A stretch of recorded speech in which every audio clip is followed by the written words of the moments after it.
c'est Stéphane Edouard. Les lunettes du sociologue sont de retour. Et pour ne pas changer les bonnes habitudes et la coutume, je réponds aujourd'hui.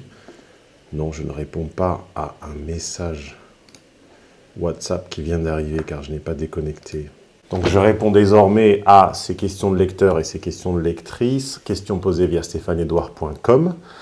Et alors là, j'y réponds parmi les dizaines que je reçois, je pioche comme ça au hasard, mais si votre question était importante, si Asia, ta question était importante, ben en fait, l'intérêt que tu as, c'est à devenir VIP, oui.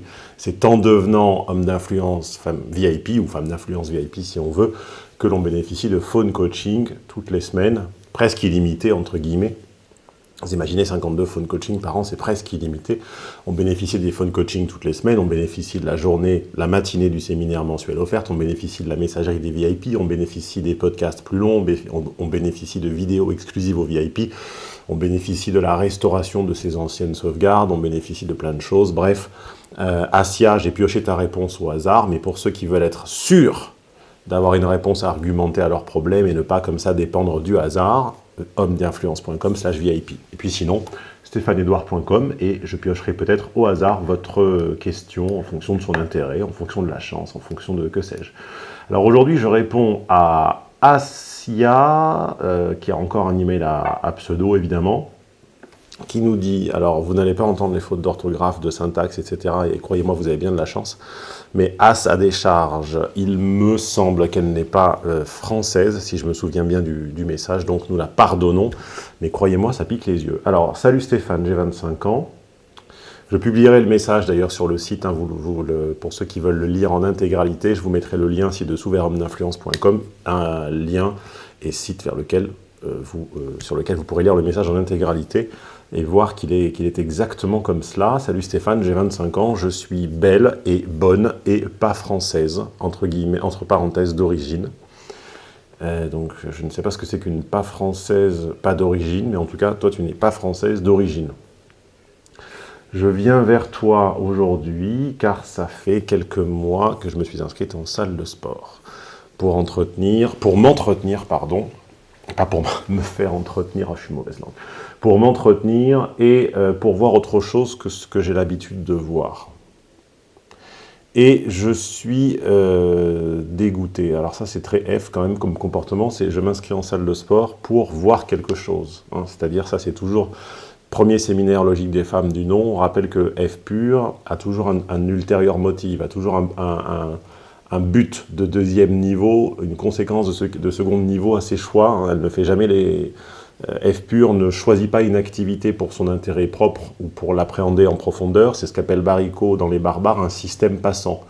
Une activité comme le sport, l'œnologie, la géographie, le latin ou le grec, hein, n'ont pas pour but d'en approfondir la connaissance et la logique et d'incorporer cette logique à son système métaphysique, à son système de valeurs. Non, c'est un système passant, c'est-à-dire une expérience qui est une nécessité pour en réalité s'insérer dans un réseau communicationnel. Donc en fait, ce que nous dit Asia là, c'est qu'en s'inscrivant en salle de sport, en fait, elle vient simplement tenter d'y rencontrer des gens, et en fait, ça n'a aucun intérêt, l'activité sportive qu'elle y pratique n'a aucun intérêt, voilà. C'est ça la traduction sociologique de cette phrase. Donc je vois bien que les hommes me bouffent du regard, toutes les catégories d'âge confondues, hein. Je lis texto. Celui de 20 ans boutonneux à celui de 30 ans sûr de lui, entre parenthèses, tu parles. Entouré que de femelles. Et enfin, les quadragénaires. Donc c'est bien, là. Elle a entendu la dernière vidéo où je reprenais la question de fille pour qui un quadragénaire était un quarantagénaire. Parce qu'elle n'a pas écouté ou elle a sauté les cours de latin à l'école, qui me saute littéralement dessus pour me dire bonjour. Mes proches me disent que je suis sec, donc sèche on suppose, mais bon, je ne suis pas la fille qui va sourire pour rien. Je trouve qu'on ne sourit jamais pour rien, mais je suis peut-être naïf. Donc deuxième exemple, encore une fois, de la logique de F pur, hein, c'est F séminaire logique des femmes. Toujours pas le calcul, parce que ça serait connoté, mais encore une fois, toujours le billard à 2 ou 3 bandes, hein, c'est-à-dire que le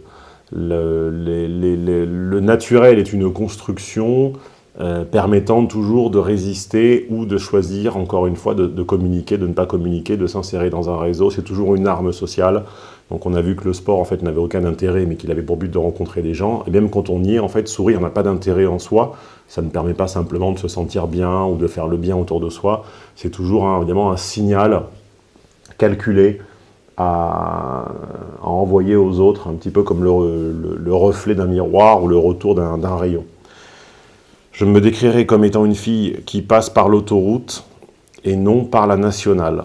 Donc là, je ne sais pas ce que tu sous-entends par là.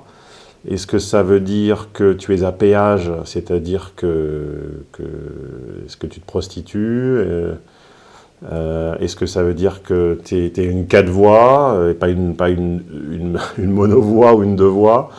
Est-ce que dans ta petite tête, l'autoroute est au-dessus? Est-ce que tu as une hiérarchisation verticale? Et est-ce que pour toi, la nationale, c'est pour les ploucs? Est-ce que tu es méprisante des gens qui refusent l'autoroute? Moi, je déteste les autoroutes. Je prends les départementales, pas les nationales, parce que les nationales traversent des zones industrielles remplies de Buffalo Grill et de Conforama. Donc moi, je prends les départementales.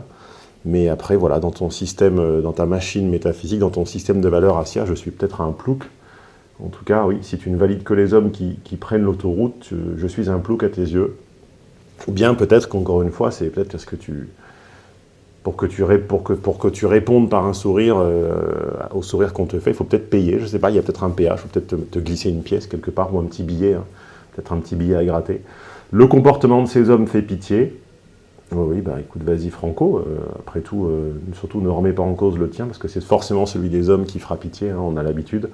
Il y a ceux qui essaient de capter mon regard, et ceux, quand je croise le leur, qui tournent la tête en rougissant bêtement. C'est juste une forme de timidité, c'est pas de la bêtise. Si tous les timides étaient bêtes, écoute, c'est ce qu'on appelle une opinion à l'emporte-pièce. Il y a ceux aussi qui ont la moindre difficulté, qui, à la moindre difficulté, viennent en courant m'aider et qui font les beaux devant leurs potes, style je l'ai aidé. Honnêtement, je ne savais pas que l'homme occidental avait tant peur des femmes, ou je ne sais pas si c'est leurs femmes qui leur ont coupé les coquilles. En l'occurrence, alors je ne sais pas s'ils ont peur de toi, mais tu viens de me dire qu'ils sont à la limite de te harceler, donc maintenant tu les effraies. Un peu des deux, bref, il y en a que j'ai envie de goûter. Est-ce que ça veut dire que tu veux les consommer entre 16h et 17h à l'heure du goûter, ou je sais pas. Mais il est tout intimidé. Ah, il y en a un que j'ai envie de goûter, pardon, mais il est tout intimidé, le pauvre petit. Pourtant, quand on le voit, il est beau gosse et très viril. Bon, il est très viril, ok, donc c'est celui qui fait le plus de muscu, donc qui a un gros dos bien musclé. Mais le comportement, il y a un bug. Peut-être qu'il n'est pas intéressé par toi. J'ai vraiment envie de lui faire mal au lit. Et à celui-là, mais comment faire? Apparemment, les Français, entre parenthèses de souche, sont constipés. Alors, on devine entre les lignes que ce monsieur est blanc et que tu serais d'origine, je sais pas, africaine, nord-africaine, subsaharienne, on ne sait pas. Et j'avoue que c'est la première fois que je côtoie des blancs. Si tu peux me donner quelques conseils pour lui enlever le bouchon qu'il a dans les fesses, ça serait parfait. Pour ce qui est des femmes françaises, c'est à cause d'elles que les hommes ne sont plus vraiment des hommes. Merci par avance et pour les fautes d'orthographe. Bon, et bien moi, Assia, mon hypothèse la plus probable, c'est qu'il n'aime pas les femmes vulgaires. Voilà. Mon hypothèse la plus probable, c'est qu'il n'aime pas les filles vulgaires, donc il ne t'apprécie pas. Tu ne l'intéresses pas, tu ne lui plais pas, car même en te passant les fautes d'orthographe, en réalité, pour voir le monde comme tu le vois, pour le penser comme tu le penses, et pour parler des hommes comme tu en parles, eh bien moi non plus, je ne m'intéresserai pas à toi. En plus, j'ai déjà, pour tout te dire, un petit peu l'image de ce à quoi tu peux ressembler, comment tu peux te comporter dans une salle de sport, parce que je les vois, les filles comme toi, à ma salle, et en réalité, pour rien au monde, on t'adresserait la parole, simplement parce que tu penses de la merde, tu écris de la merde, et tu n'es pas grossière, Moi, je peux être grossier mais pas vulgaire. Et toi, tu n'es pas grossière, mais tu es vraiment très vulgaire. Est-ce que tout ce que tu penses est très vulgaire? Et peut-être que cet homme, en dépit de sa musculature et de sa virilité, a quand même un discernement encore en état de fonctionnement. Et il se tient à l'écart, en fait, des filles comme toi. Voilà. Donc peut-être que tu devrais t'intéresser à des hommes très vulgaires qui sauraient apprécier ce que tu appelles être tes charmes. Et peut-être qu'ils sauraient te mettre une pièce dans la fente du péage de l'autoroute. Voilà, Asia. Posez vos questions. Si vous voulez une réponse objective, à stéphaneedouard.com. En l'occurrence, Stéphane Edouard, c'est moi, et .com, c'est le site. Donc, je vous mets le lien en dessous pour me poser une question. Et pendant les dernières secondes de cette vidéo, YouTube est en train de vous proposer les deux, à ma droite et à ma gauche, les deux vidéos dont il pense qu'elles vous correspondent le mieux. Moi, je vous dis, allez-y, cliquez, faites-lui confiance, parcourez les vidéos de la chaîne. Et pour s'abonner, si ça n'était pas encore fait, c'est ici, là.